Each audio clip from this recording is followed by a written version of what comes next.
The following content is provided under a Creative Commons license. Your support will help MIT OpenCourseWare continue to offer high-quality educational resources for free. To make a donation or to view additional materials from hundreds of MIT courses, visit MIT OpenCourseWare at ocw.mit.edu. So today what we're going to be doing is, last week you gave us some feedback, what you wanted to do in the class. We're going to go through that and talk about the readings. I'm going to do a little calling on you and helping you take the class through the readings.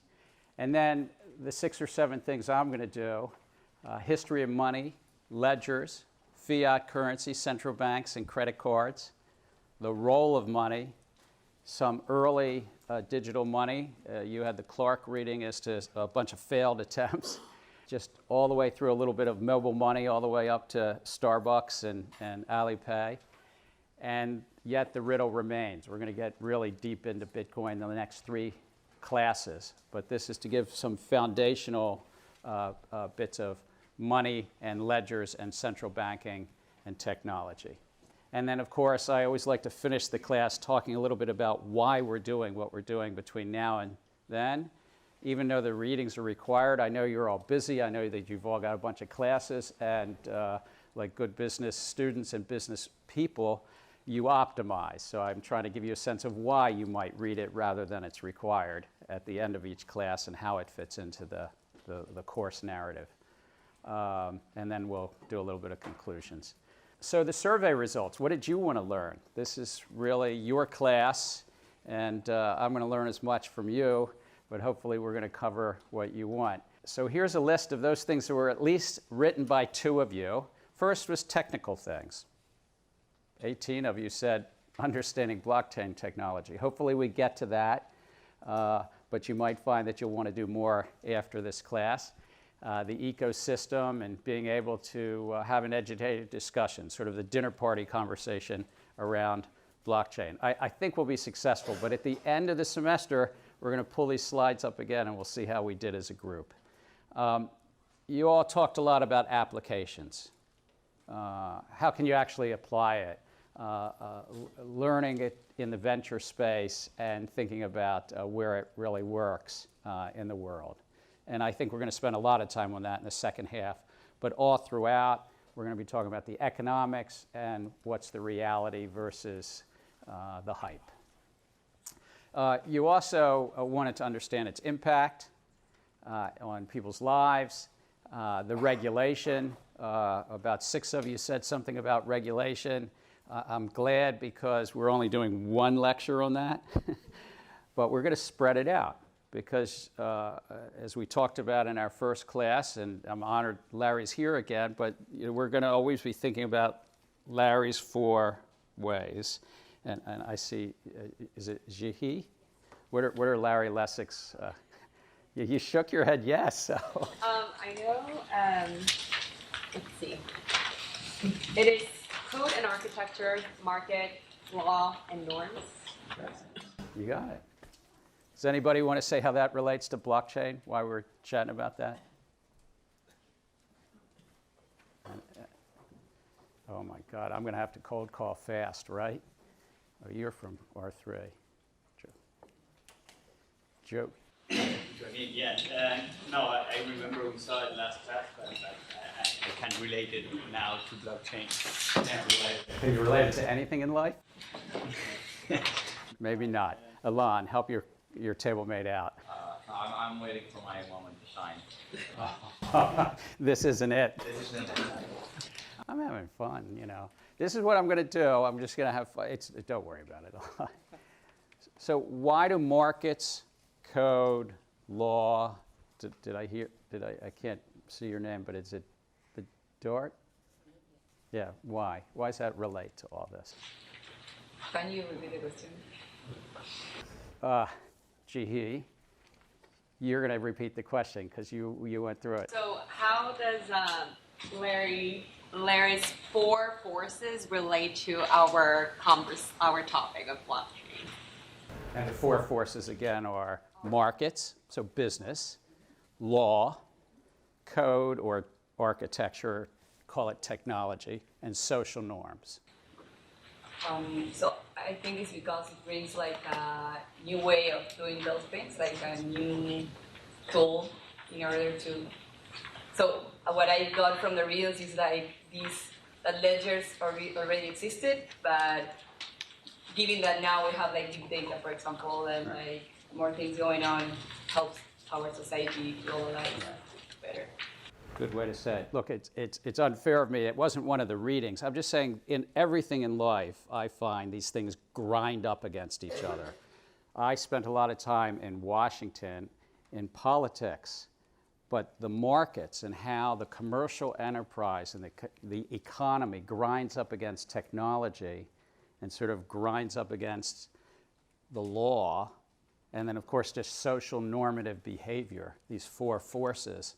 In almost everything one does in life, you will find. And so I just ask you to always, whether it's one reading or another reading, bring that to your thought process of this class. I'm not going to assign Larry's assignment. I didn't know he was even going to be here, but I've always thought it's a good discipline to think, okay, what are the commercial realities, the markets? What's the technology?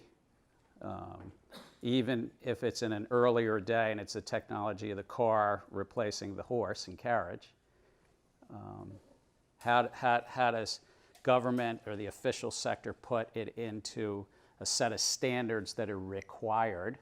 And then how do we as society, even if it's not required, just have our behaviors? Those are the four forces. So that's why.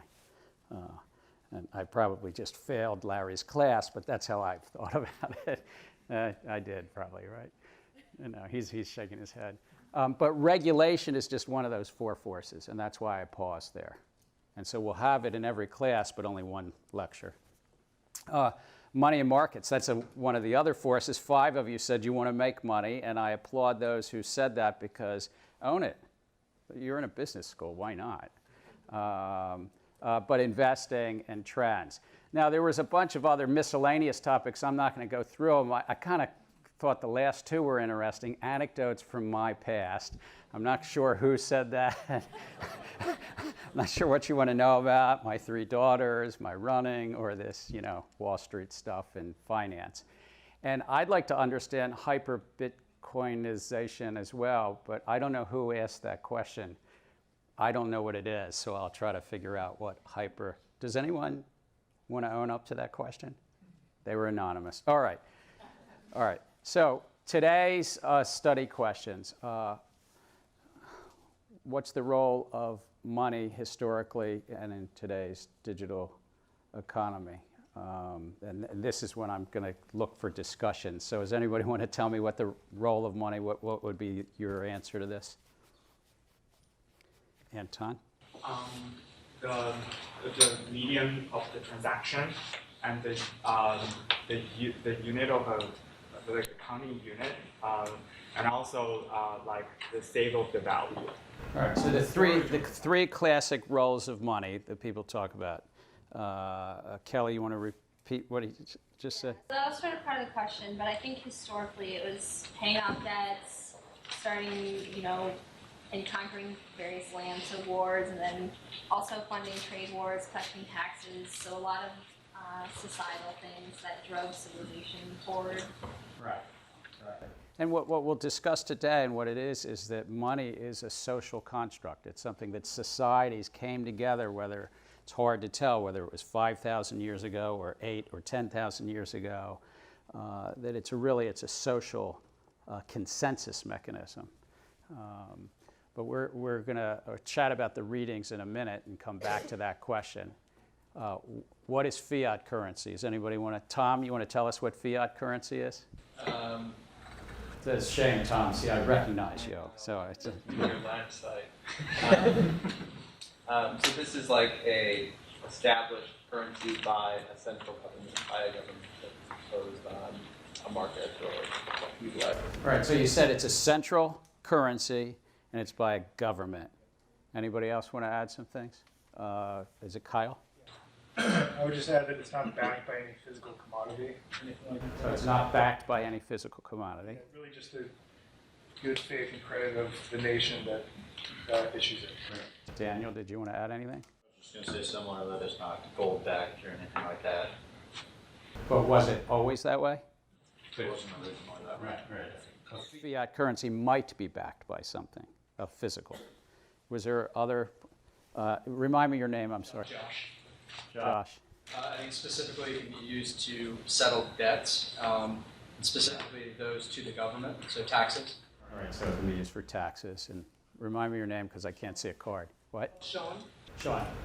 So basically, there's no inherent value in fiat currency.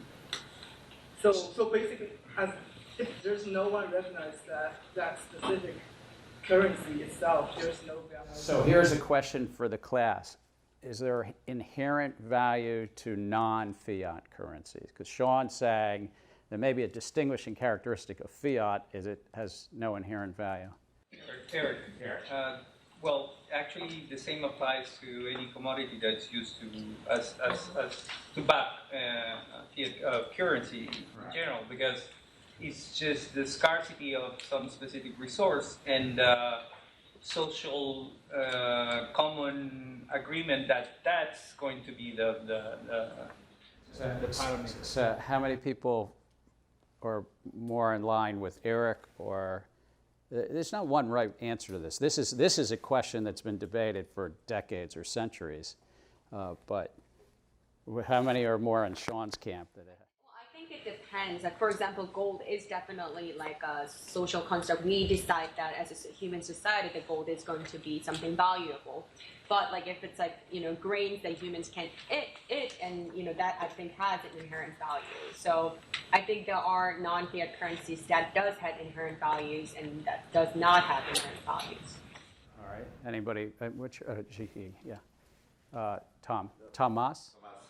Just want to say that the fiat currency, there is another component which is the fact that it is a legal tender. So the government in some countries force the society to use the currency, which makes more comfortable for people to use as a... So Thomas is saying that fiat currency is legal tender. So first we have to discuss what is legal tender. Does anybody want to knock that one out of the ballpark? Who hasn't raised their hand yet? No. All right. Well, I think that's maybe my earlier comment. It can be used to settle debts, and specifically those to the government. So you can use gold as a money. It can be a store of value. It can be a means of exchange. You can't pay your taxes in gold, right? You have to. Well, is that correct? So 19th century, could you pay your taxes in gold in the U.S. and in Britain, in other countries that had gold currency? Is it just a yes or no, but James? It's yes, but up to 1970s, the currency, the paper currency is attached to the gold standard. So inherently there is an exchange of value that is pegged by the government or the central bank. So it's almost one and the same thing at that time until more recent years. So James is saying you could use gold as legal tender. Legal tender, again, is something that a society comes together and creates a law. Back to the laissez-faire, that's a society together says it's not just a social normative behavior, it's a law. One must accept this. In the U.S. and the U.K. and many countries, it says for all debts, public and private. So a debt to the government or a debt in a store. We're going to get to later as to when is it true that somebody has to take your cash, but I'm going to hold off on that in a minute and talk about it. But I think also he said, it was somewhere between Sean and Eric, both physically in the class and in terms of her articulation, that fiat currency might not have anything inherently behind it, but gold mostly doesn't have anything inherently behind it, and then some forms of currency like grain had more. So maybe it's a continuum. Maybe it's not black and white, 100% or 0%. And then we're going to talk a little bit about how Bitcoin fits into it. And our next three classes are going to be really into the technology of Bitcoin, but just a little bit of teasing out before I go through some lecture slides. Who wants to talk about how Bitcoin might fit into this history of money And then I'm going to return to that question in about 45 minutes and ask you again. But does anybody want to say from the readings? And if you remind me your name. Isabel. Isabel. So with Bitcoin, it's kind of the same, where the value is given by society, except with Bitcoin, it's not backed by any kind of central bank. So people don't think that there is an inherent value, but but the readings pointed out that there's sort of that same history, except it doesn't have value. All right, so Isabel is saying that Bitcoin fits into the history of money because, like fiat currencies, and like Jihi said about gold, it doesn't necessarily have any inherent monetary value, but it's a societal set of norms that people are accepting it as having value. But the key distinction that Isabel said was that it's no central. It's not backed by any kind of central bank. It's not backed by a central bank or a central authority. Alon? Yes. So Bitcoin, in my opinion, is unique because I think the value of Bitcoin changes over time, not the fluctuation that we see like $6,000 or $19,000, but in terms of the utility of the coin itself. And so today, for example, we might be able to buy pizza or coffee or whatever with Bitcoin. So there is an inherent value in terms of medium of exchange, and it will change as society adopts it more and more. So I think it's hard to define if there is inherent value or not. So Alon is raising that Bitcoin, if I can put some words in your mouth and tell me if I'm correct, that Bitcoin might have some distinguishing features from even fiat currency, that its value is shifting over time with adoption. Is that, I mean, you didn't use that word. Please let me know your name again. Right, like British, but with an O, you told me earlier, Brutish. So I think another way I was thinking of fitting in the history of money is the evolution of the ledger technology, or like accounting and the evolution of money along with it. So initially, like we saw in the reading, how it happened in the prehistoric age, and then the advent of the T ledgers, and then distributed ledger, which is kind of one of the fundamental blocks of Bitcoin. Right. So that is another way, kind of natural progression of how money evolved over time. So, Brotish? Yeah. So what Brotish has raised is also Bitcoin fits into the history of ledgers, whether it's double entry ledgers as recognized through T accounts or other forms of ledgers, that it adds to this whole long history of ledgers. I agree with that. And it's a new form of keeping ledgers. Elaine. So Bitcoin is also similar to gold. There's an element of scarcity. Of scarcity. Yeah. So you cannot generate that many Bitcoins. Correct. You can only generate 50 Bitcoins every 10 minutes, and it keeps happening every 4 years. So scarcity, it seems like scarcity and ledgers are important components of Viva?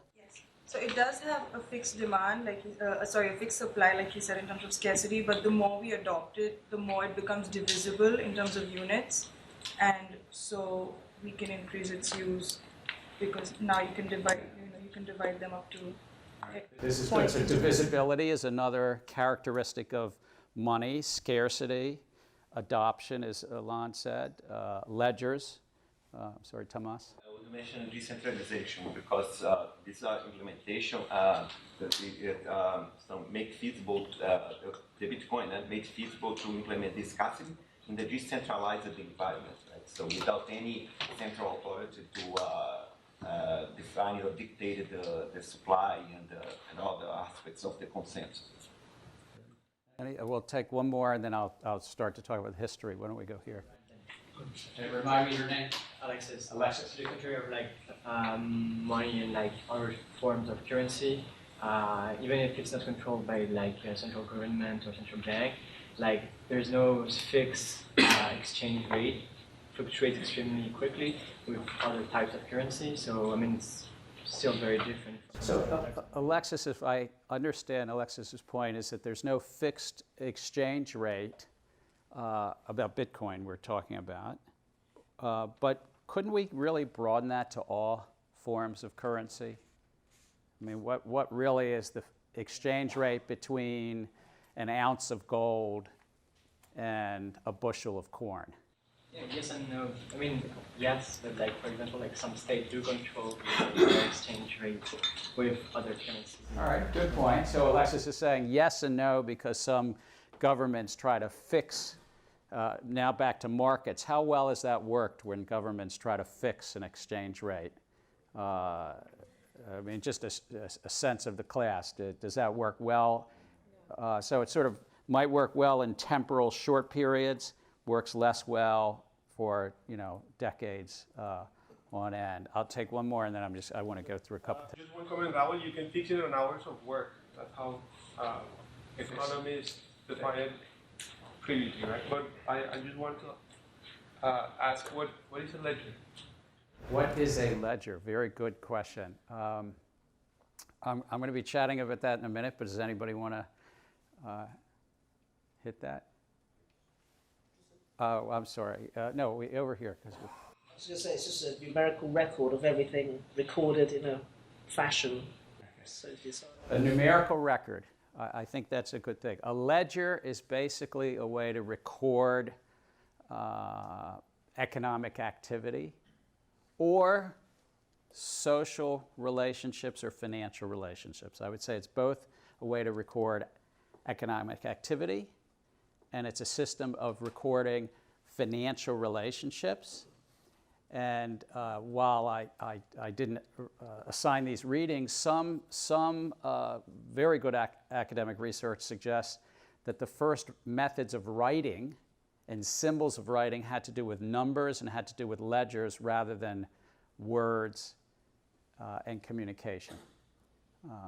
Because it's so fundamental to society to record various economic transactions or to record the financial relationships amongst and between members of a community, whether it was a small village or when society burst out of villages thousands of years ago.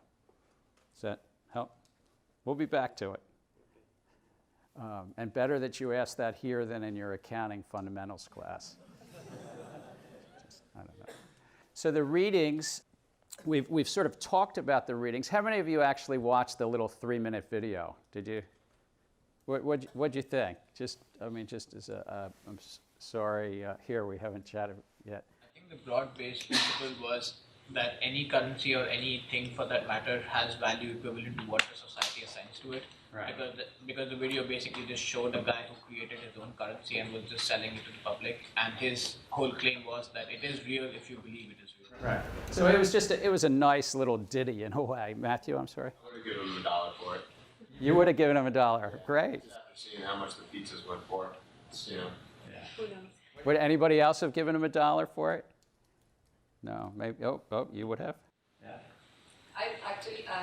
I'm working with local currencies. It is kind of the same, but they are just you can use it just locally, and I mean it keeps the money inside the community that decides to use that way of transactions. Right. We're going to refer back to each of these readings as we go through the next 45 minutes, but yeah. I was wondering if he was actually breaking the law by launching his own competing currency for the US dollar. Is that a legitimate, obviously it didn't compete with the US dollar, but... You raise a very good question. I'm not aware of any statute, federal or state, that says there's an absolute monopoly on forms of currency, as there is in other things, like that slot in the door that's called the where you can put a letter through the door or a mailbox. There's actually a law that says that the U.S. Postal Service has a monopoly, and that's why UPS is not allowed to put their boxes or anything in there. There is a government fiat monopoly. But you raise a very good question. What we've found in the last 10 years with Bitcoin, with really oversimplifying, is that it is legal to create your own form of money, as Bitcoin is possibly this money. But you have to comply with all the other laws.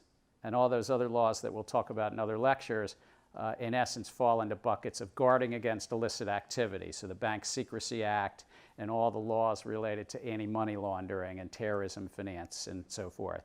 That one still has to pay your taxes if you're gaining or losing on this investment.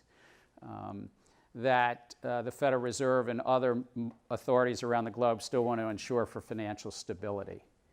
The fellow on the streets of, I don't remember what city, New York, selling his dollars when Matthew bought it for $1, and I think over here, Brianna, what's that? Yes, Mercedes. Bought it. It's probably, we're going to have, the society is still going to be stable. It's going to be all right. But if millions of people were buying it, then people might worry. And then there's the third big bucket that we look at as investor and consumer protection. But I think it's allowed. So we'll refer to these, and Joaquin, and then I'm going to go on. Can you legally pay, for example, salaries in Bitcoin in the US? Yes.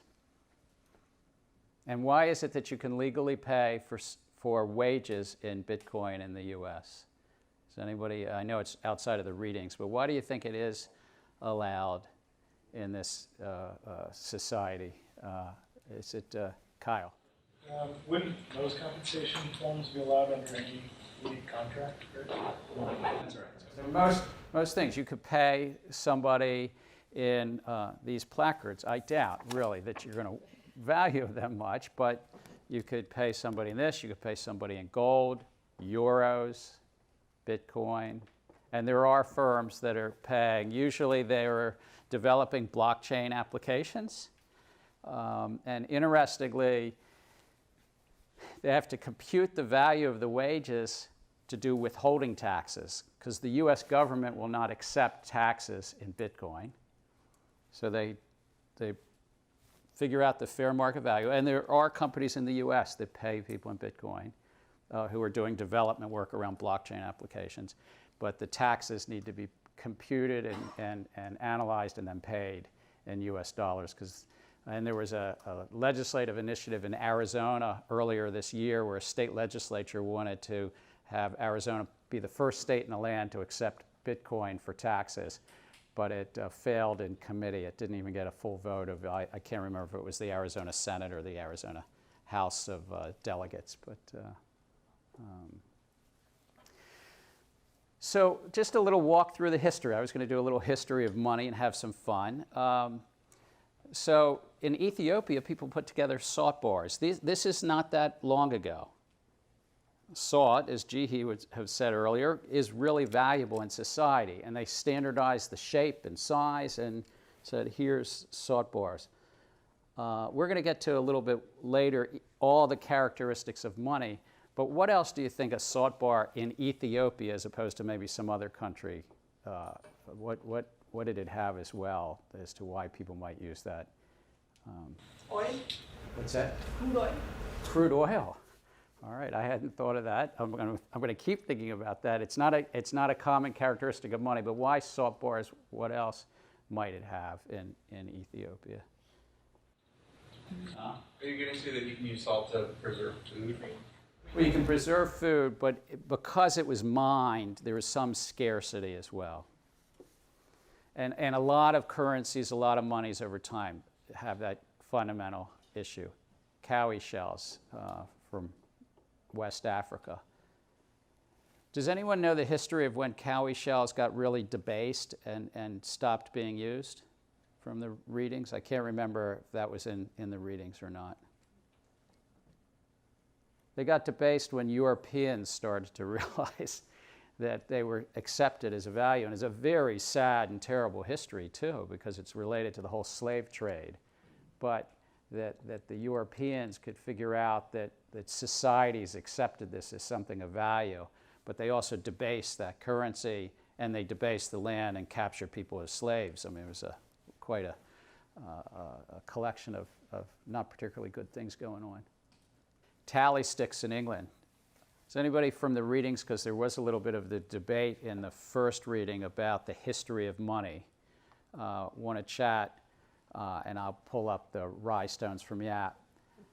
How this fits into that first reading and the debate between, did money come from a history of barter, or did money come from a history of ledgers and credit, which is kind of the setup of that first, I think the first reading. Any thoughts? Which ones are these 4 bits of money, early money, or more about maybe barter? So there are two theories, right? Debt, which corresponds to this one. This was the way to measure debt. Which one? The sticks. The sticks, the tally sticks, yes, correct. Which is the second one on here that has to do with debts, actually, and credits? The stones. The stone, the rye stones. So it's remarkable, the rye stones were so heavy that on this island of Yap, they couldn't possibly lug it around and use it, in traditional medium of exchange, but it was viewed as, well, I have 1/6 of this rye stone, you have 1/16, and then if I make an exchange, we'd remember, and the society was small enough to keep a form of ledgers, even to the extent that when a rye stone was lost in a river, they said, the river rye stone, we each have this piece. So on the island of Yap, I can assure you these stones could not be used for anything else. Does anyone know, because it was outside the readings, what made these stones so scarce? So rye stones were quarried on an island about 200 kilometers away from Yap. So they were exceedingly hard to get. Like gold, like mining of gold. What else is mined these days that might be of money? Lithium. What's that? Can I hear everybody? I'm saying lithium. What's that? The batteries is going to be very difficult in the future for electric batteries and whatnot. But what's mined right now that's at the center of this class? Bitcoin, right? The Yap stone was in essence quarried a couple hundred kilometers away. And what debased that currency was when sailors from England came. There's a specific sailor, I think his name was O'Keefe, in the late 19th century, and he realized that these stones were valuable. And he went to the other island and he started quarrying and came back and forth. And within a few years, the whole economic system collapsed. We moved to metal money. At first, it wasn't really stamped. It was just heavy. It was hard to quarry. Bronze in Rome. There's some China. In Sweden, these were starting to be stamped by the official sector. And then we had minted money, starting somewhere around 2,500 years ago. And there's debates as to whether it started in Greece or in China, but where an official emblem was placed upon a scarce resource that was used. Paper money came along, in a sense, for what reason? Why did society first tip into paper money? Because there's not enough gold to back it up. I mean, like, because there's... One reason it's not enough gold. I'm sorry, I haven't... I think it's just easy to... Ease of use. It's kind of heavy, especially if there wasn't gold, and if it was copper or bronze, it was just heavy, or if it was wheat, you'd have to put it in a storage unit. So the first paper monies from China were basically warehouse receipts. And I spent 5 years running something called Commodity Futures Trading Commission. And so I guess I learned a lot about warehouse receipts, commodity receipts, where you put a commodity in a warehouse and then you got a piece of paper that said, yes, you have that commodity there. So the first paper monies were basically warehouse receipts in China. Because whatever it was, grain or gold, and then you had a piece of paper backing it. These are 5-pound notes from England and the continental notes in the US, but between that note in China is about 700 years old. But between that first paper money and the 18th century, who do you think were kind of the first bankers in the late 17th century, early 18th century? What craft had they been in before they were in banking? Trading. Alpha? Yeah, international trade. International trade. They actually did something more local. I thought just talk about the feudal, like the ones that have lands and all the ones that have lands and all the places. Lanes? Land. Land. No, they had something else that they were doing. Tom? They're printmakers, I like that. We're not there yet. Money vendors? What's that? They're underwriting insurance. A little bit later. Doing agriculture? It's definitely outside of the reading. They were goldsmiths. Some of the first dominant bankers in London, they were small goldsmiths. And they took the gold, they gave you a piece of paper, and then they went from there. And then all of a sudden they figured out how to do credit. Later in the semester we're going to talk about Bitcoin credit. It's not there yet, by the way. I think in the next 18 to 36 months we're going to start seeing crypto lending and crypto finance in the form similar to what the goldsmiths were doing in the early 1700s in England. Milan? Is that scalable with a finite number of Bitcoins, in your opinion? It's a very good question. Is it scalable to lend against a finite currency? I think so, but it's not done yet, right? Yeah, because when you lend money to someone, I guess it couldn't be in the form of Bitcoin, but you could lend someone dollars, they could redeem in Bitcoin, and you'd be increasing kind of the money supply. Right. So you're not moving money around, you're actually. So this is exactly the central of commercial banking today. It's called fractional banking. We'll be talking about that in a bit, but is to, yes, you could lend and then have a multiplier effect. You also had then banks come up and started to issue private banknotes. Private banknotes are effectively a liability of that bank and saying it would trade. And the history of private banknotes is usually what? Good until it's really bad. And the history of money, a lot of private banks went bust in this country around the Revolutionary period, again around the Civil War. And in essence, that's what we have now with 1,600 different cryptocurrencies. We have a sort of a new period of a little bit of private currencies. I only ask you to remember that as we start to look at ICOs, initial coin offerings, and so forth. So ledgers. The earlier question is, what was a ledger? You asked it. Can you remember? What's a ledger? It's a way to record economic transactions. There you go. Principal recordings of accounts. And 5,000 years ago, you had a little reading on this, just a Medium post. It wasn't meant to be a deep academic paper, but it was to try to get the class thinking about ledgers.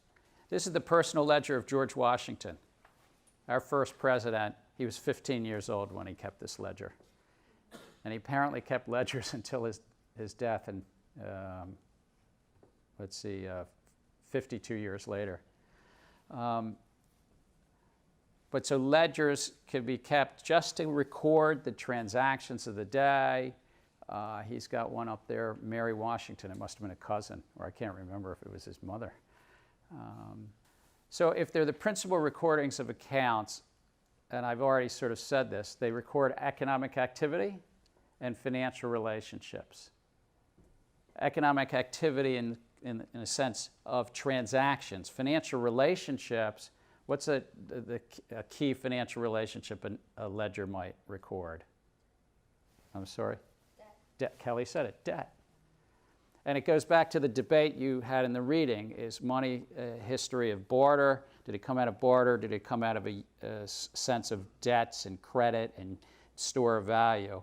For this purpose today, it doesn't really matter. It may have come from both, but know that it has both sides. And ledgers have both sides too. And when we're talking about Bitcoin you will see is a mechanism to store transactions. Some other blockchains like Ethereum stores balances. So even in the blockchain world, you will see some that are balance ledgers and some which are transaction ledgers. Not to lose you and confuse you, it's an important part of what is blockchain. Some types of ledgers. I just mentioned one, transactions versus balance. George Washington's ledger, by the way, I think was a transaction ledger. He was just keeping, a list of sales and movements. But I haven't studied President George Washington's ledger close enough. Does anybody know enough accounting to tell me the difference between a general ledger and a subledger, or a general ledger and a supporting ledger? I mean, I don't want to do the whole lecture myself. How many of you have taken accounting? Uh-huh. I taught undergraduate accounting once. Sorry. So those of you who just put up your hand who took accounting, did I see in the back of the room? Did you take accounting? And that's Aviva. Actually. All right. Did you pass the CPA?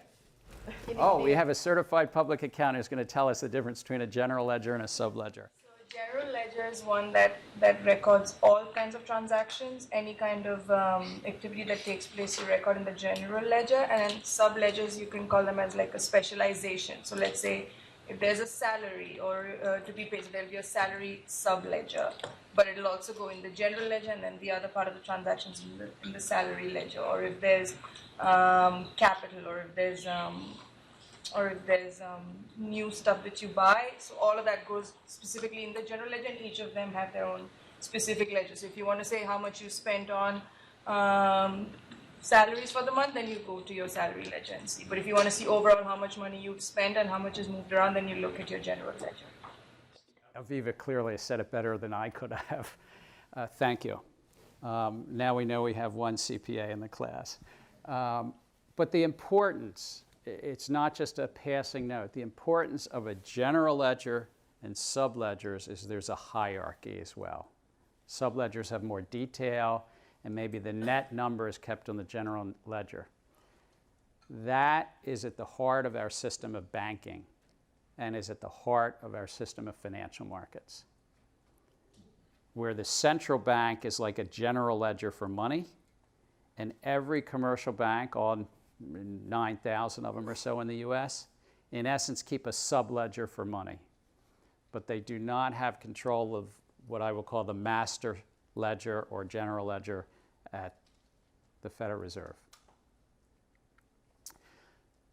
Then a third distinction about ledgers is single entry. A little young 15-year-old George Washington was keeping a single entry ledger, just a list of things that was going on. And I didn't think I was going to bore the class with readings about double entry bookkeeping because you've taken accounting. But does anybody want to tell me, other than Aviva, what double entry bookkeeping? And she'll bail you out. Yeah. Double entry bookkeeping basically means that any transaction has two places in the ledger, one on the credit side and one on the debit side, because every transaction involves one person lending, whereas the other person is getting the thing. Okay. It works for me. Anybody else want a different view? Another way of looking at it is like asset and liability plus equity in two sides, and then putting basically the debit and credit interest to balance each other for every transaction. So there's a balancing between assets and liabilities, and then the resulting bit of capitalism in it is if assets are more than liabilities, the rest is capital. So at the heart of capitalism, in a sense, is double entry bookkeeping.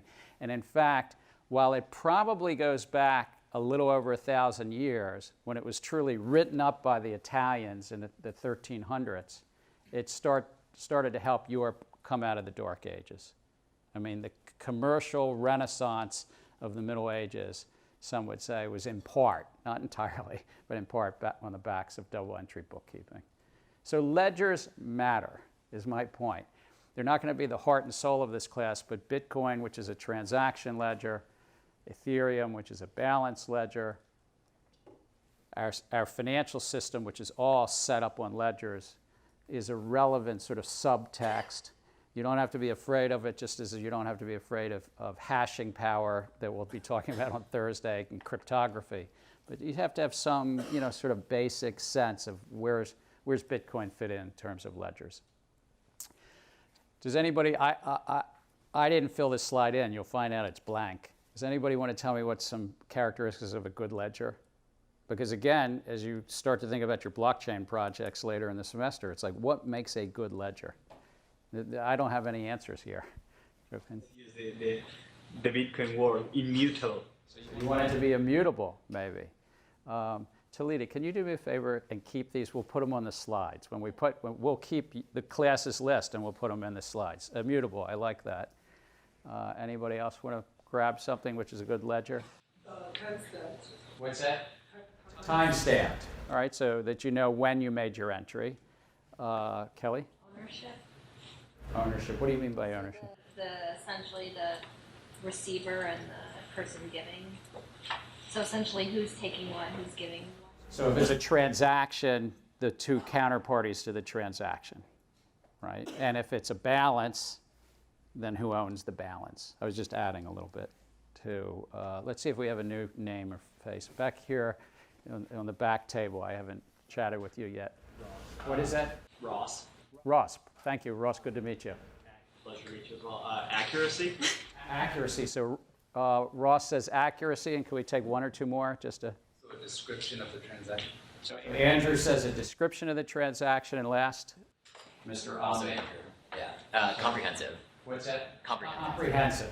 So all good attributes of characteristics.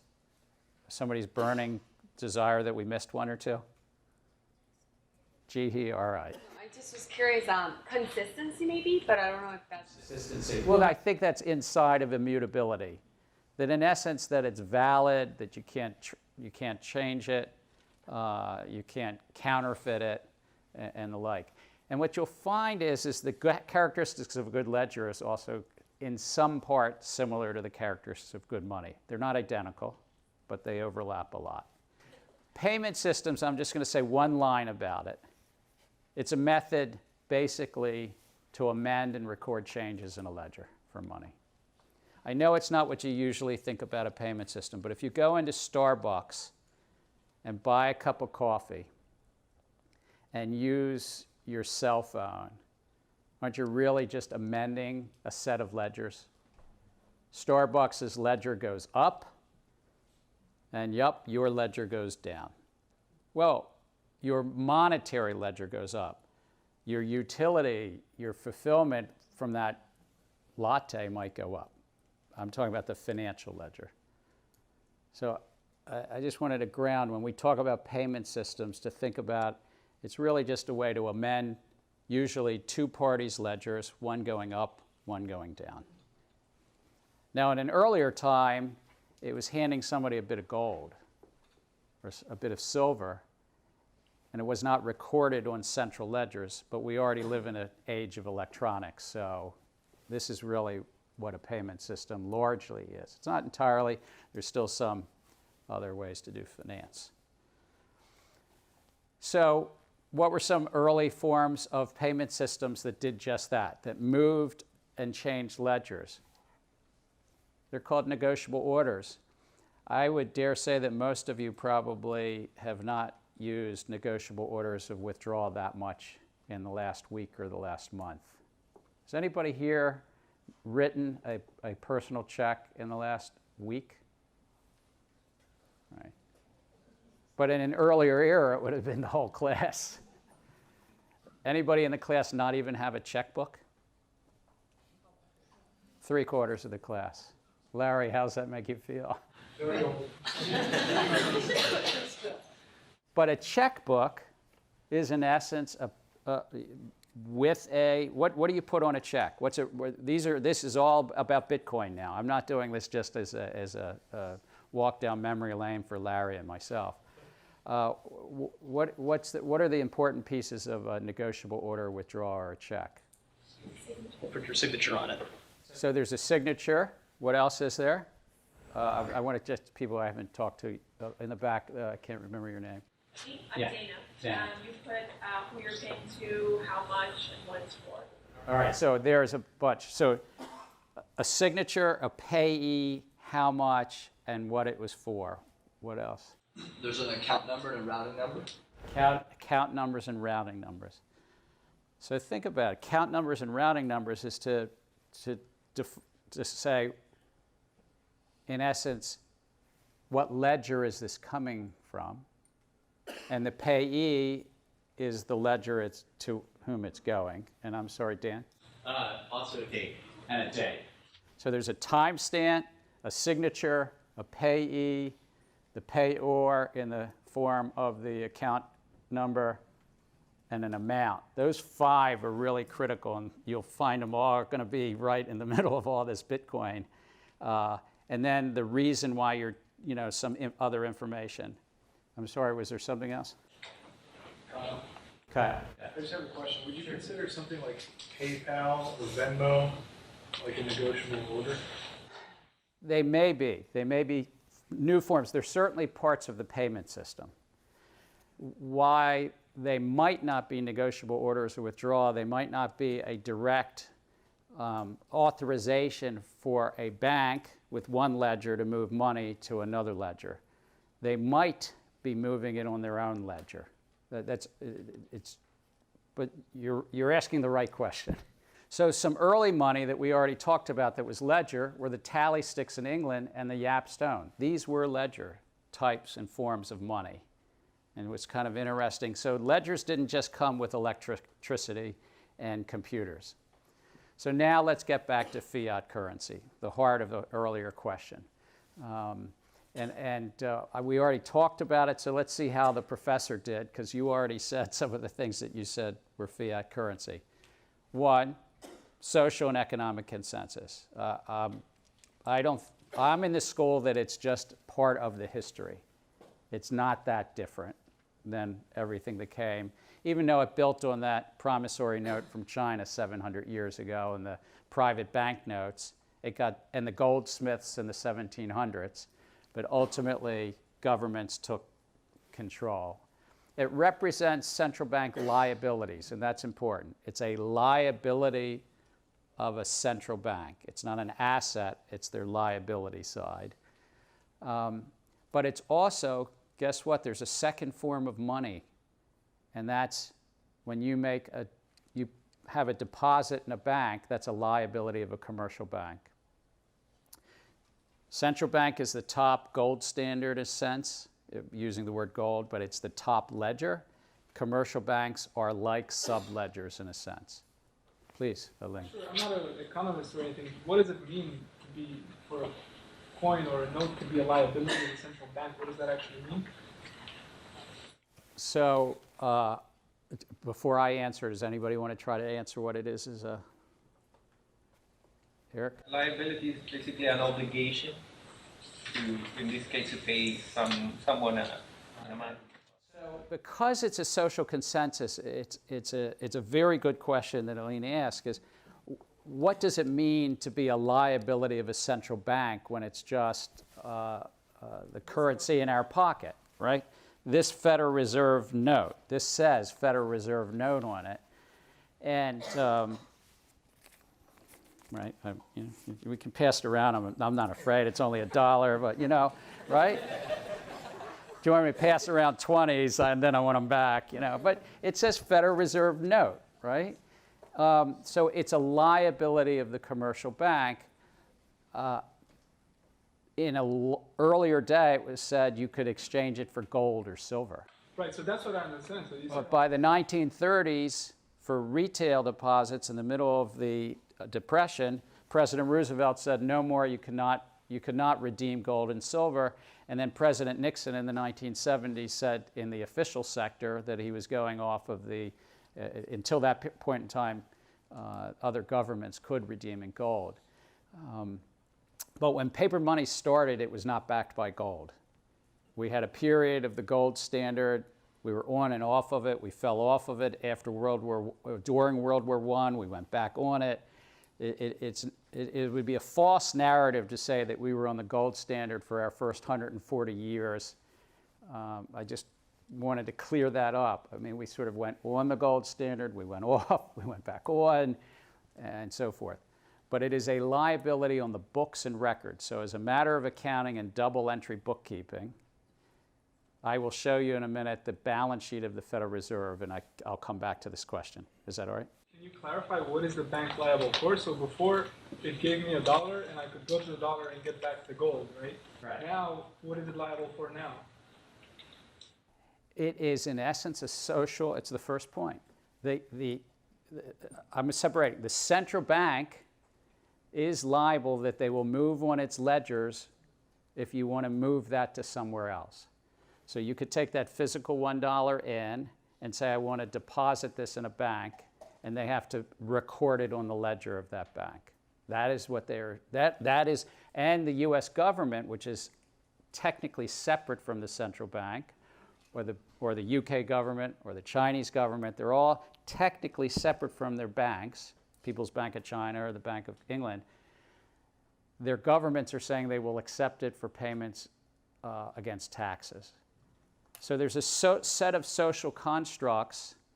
It relies on I'm going to just go through this to answer your question. It relies on a system of ledgers, and it's an integration of those ledgers between the banking system and the commercial banks. In the US, we have about 9,000 commercial banks. And what the Federal Reserve is saying, but it's true about the People's Bank of China, it's true about the European Central Bank. Each of these central banks are basically saying, if you bring your paper money in, we'll record it on the ledger of a commercial bank. And you can pay your taxes to our sister over here called the government. I'm sorry to let you down.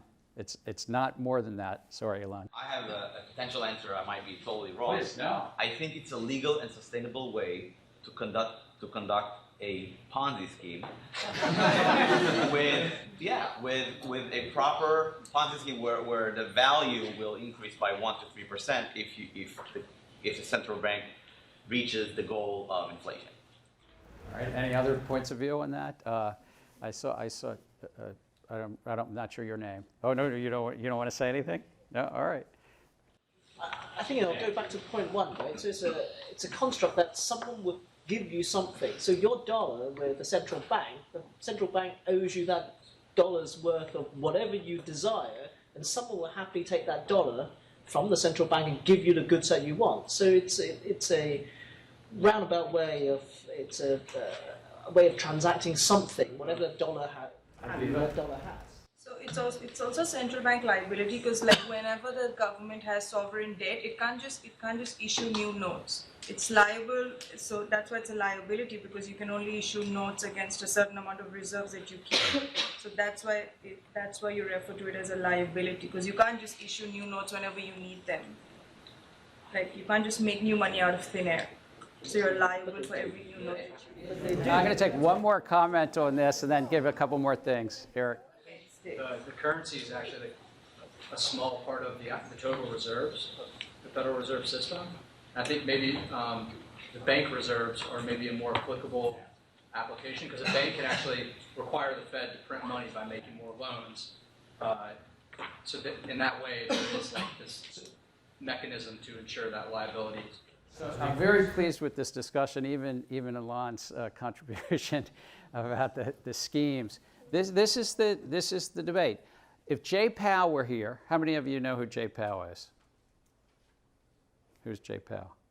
It's a lab. Jay Powell. You know. Who's Jay Powell? Head of the Federal Reserve. Head of the Federal Reserve. Thank you. Sorry. But if Jay Powell were here, he'd have a laugh along with what Alon just said. But he would say also the liability is a social liability as well, that a central banker to their core believes that what they are trying to do is ensure for the stability of this social thing we call money, and to make sure that it doesn't get debased and it has some value. And so it's accepted for taxes. We talked about notes and coins are legal tender for all debts, public and private. I walk into a Starbucks and I say, I'd like a cup of coffee. Here's my $5 or whatever it costs these days. Does the person behind the counter have to brew the coffee? Is it just a yes or no? Can I see? Who wants to go for it? There's a no from Christopher. What? Chris? All right, there's a no from Chris. Who agrees with Chris? Okay. They brew the cup of coffee. I go to the other side of the counter. The coffee's sitting there. Now, do they have to accept my $5 at that point? Yes. Before they brew the coffee, nobody has to take dollars. But once a debt is established, they've produced the good, they've provided the service, they have to take it. Just a small little thing. That's what legal tender is. And so there's many establishments around the globe that are basically now putting little signs out, we don't take Swedish krona, we don't take this, we don't take that, in paper form. They'll still take it electronically. And there's a new little bit of definitional thing going on about legal tender. There's also some unique tax treatments, but I'm not going to go through the currency. So central banking and money, we talked about a little bit. This is a kind of chart that I borrowed from somebody else's paper. But the central bank's at the top, it's at the center. And if Alice and Bob, and we'll be talking about Alice and Bob in Bitcoin time, so you can pull this chart down later, want to transact, and they're at the same commercial bank, bank number one, then commercial bank number one has to change their ledgers, moving money from Alice to Bob. In essence, if you're both two people at Bank of America, you can move your balance at Bank of America.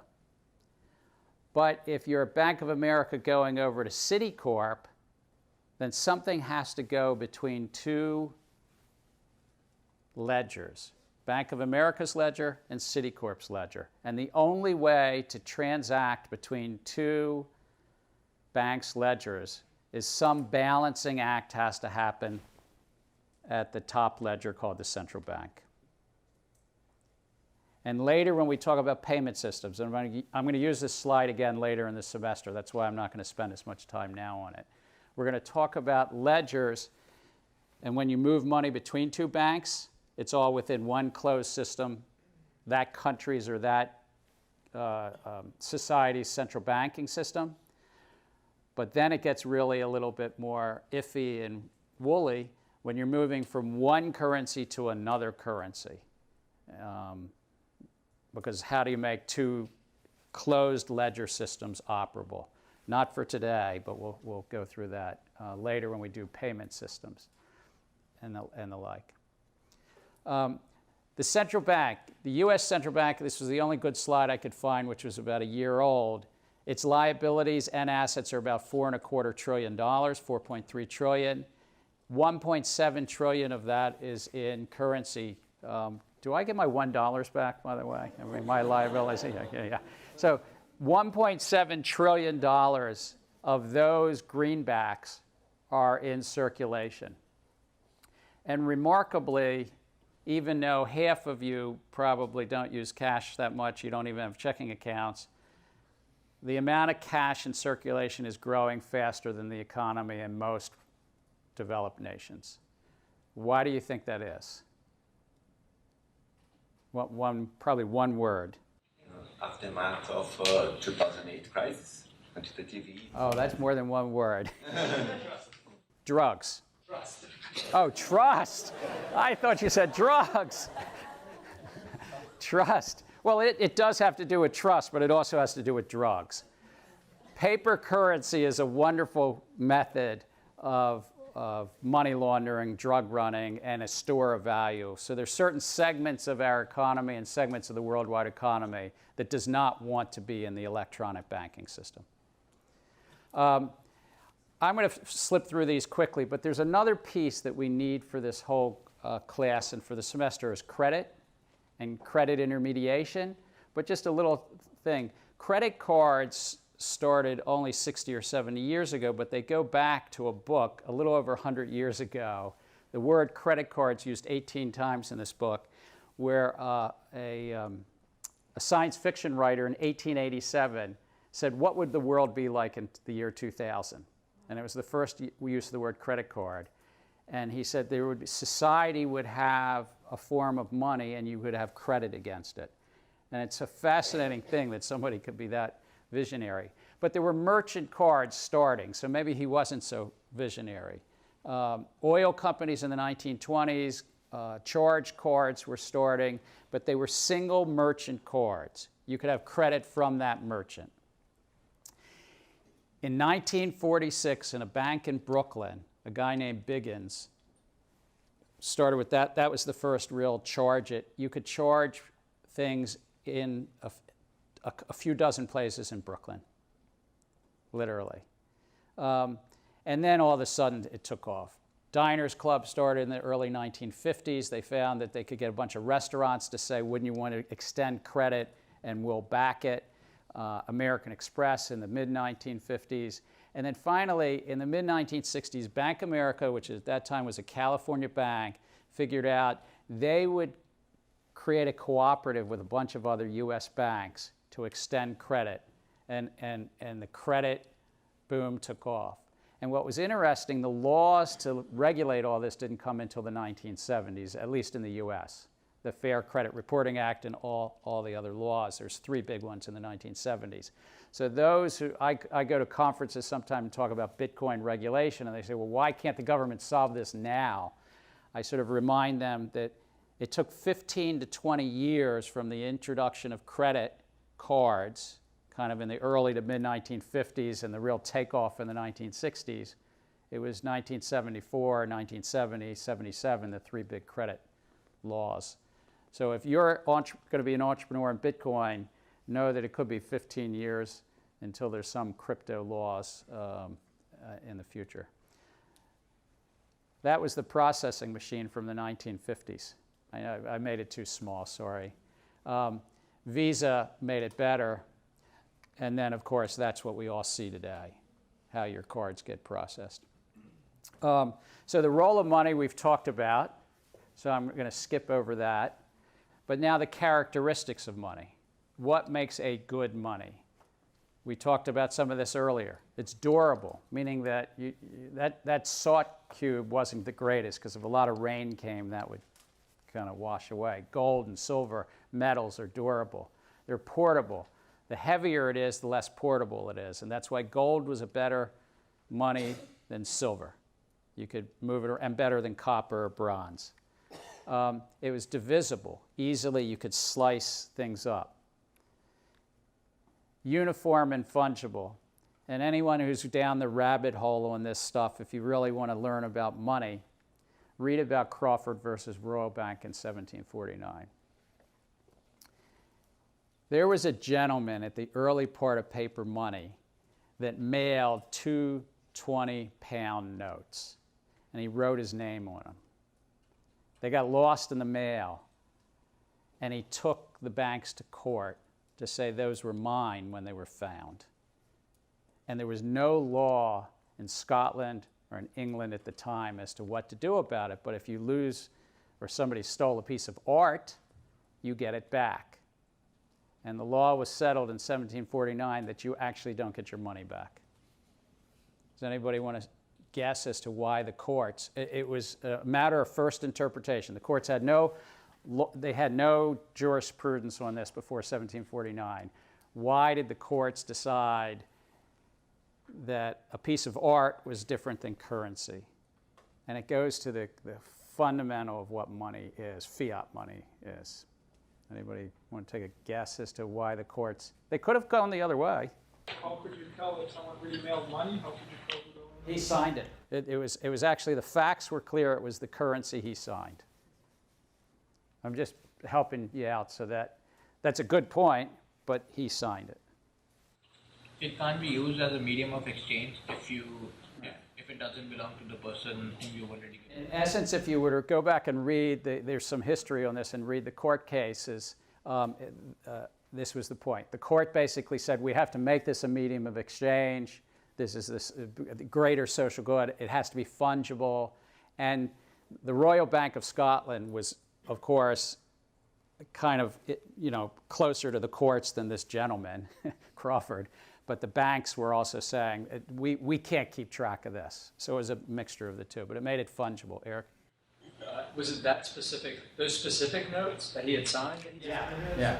Okay. So Yeah. They had to give them. And in 1749, they all had serial numbers, and they were signed in a way that not today. Of course, they're acceptable, and they're stable.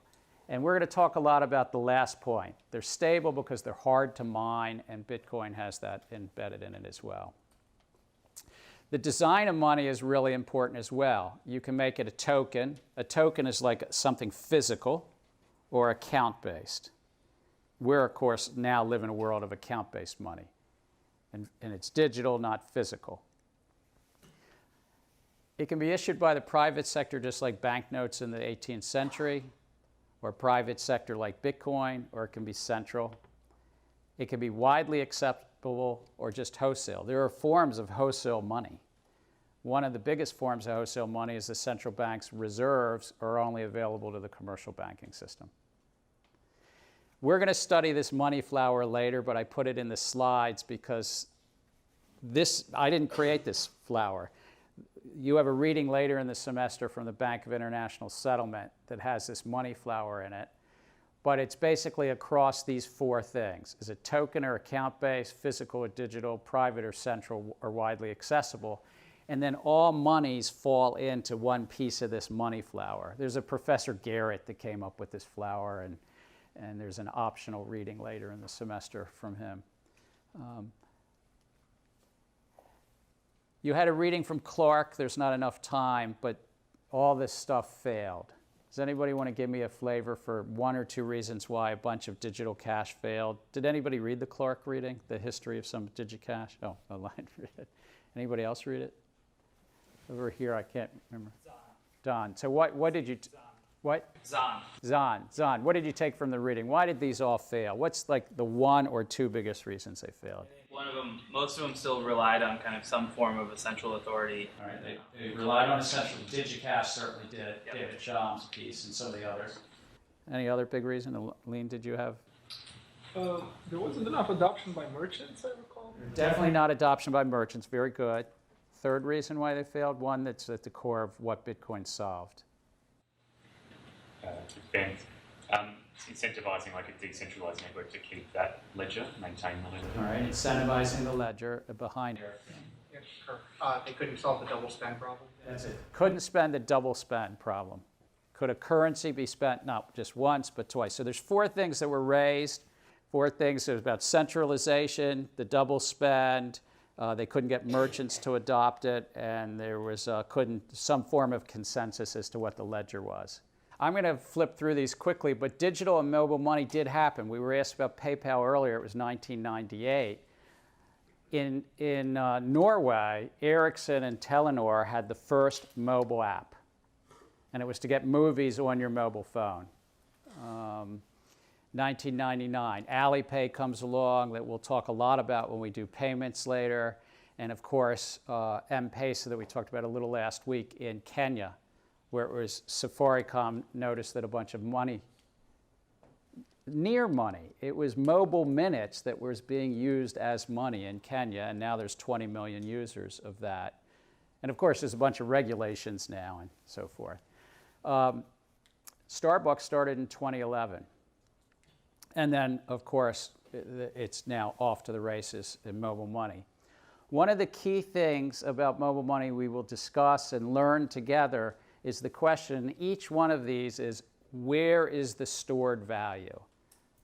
And I have to tell you, sometimes I get quite confused when I research a new app. Are they storing the value, or are they just a processing provider to move, as we said earlier, payment systems move and change and amend other ledgers? In a number of these, like M-Pesa, initially they were storing the value, and mobile app Starbucks stores the value.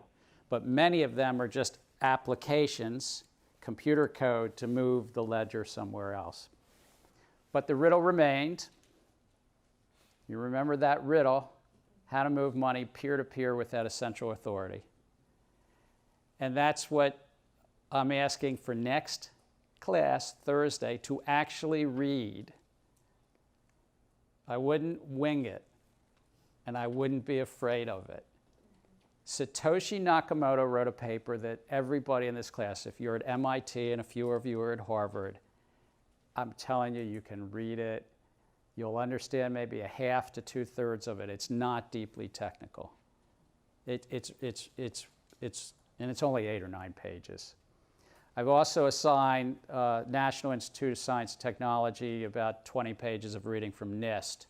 The question is whether that's Bitcoin. I'm going to skip through the study questions, but the study questions are really about cryptography and HAL append-only timestamping. We are going to get into the nitty-gritty over 3 lectures. I couldn't commit the whole course, the whole semester, but I think 3 lectures, Thursday and the 2 next week. Anytime you want to come to see me, Sabrina is somewhere here on the floor, who's one of our TAs, who's a computer science master's student and knows more about all of this. Medors, who was here last week, I don't know if Medors is here, who's part of the Digital Currency Initiative. Over 3 lectures, we're going to try to work through what's the cryptography and why does that matter? How does the time stamping happen? How does this look like money, and how are the transactions kept? Yes, you get to close it out almost. Can you tell us the answer to the question you posed about the longest running blockchain? I can answer that, but the assignment was to answer it by Thursday, right? Thursday, okay. So by Thursday, what's your first name? Caroline. Did I say I was going to answer it today? I thought it was today, but I'm just... Oh, did I say today? No, is there a mutable record of what I said? I'll answer it now if you want, but does anyone have the answer in the whole class? Yeah, it's a service called Shirky that began working in 1995. It was a timestamp service for digital documents, and the way they did it was use a hash function to create a seal with a timestamp of the document, and then process the weekly batch of seals. And they actually published it in the New York Times in a small... So, Caroline, it's good to raise the question. I thought it was for Thursday, but thank you. Stuart Haber, a cryptographer and a colleague at Bell Labs in the early 90s, said, how do we notarize information, digitally notarize? And we're going to be talking about this Thursday a lot. They used a cryptographic method called hash functions. And they were just trying to notarize information. And by 1995, they were entrepreneurs. They created a company called Surety. And once a week, they publish in the New York Times, and they still do it. You can get a New York Times, I believe it's on Saturday or Sunday, and it's in the classified section, and they have the hash function, which you'll read about between now and Thursday.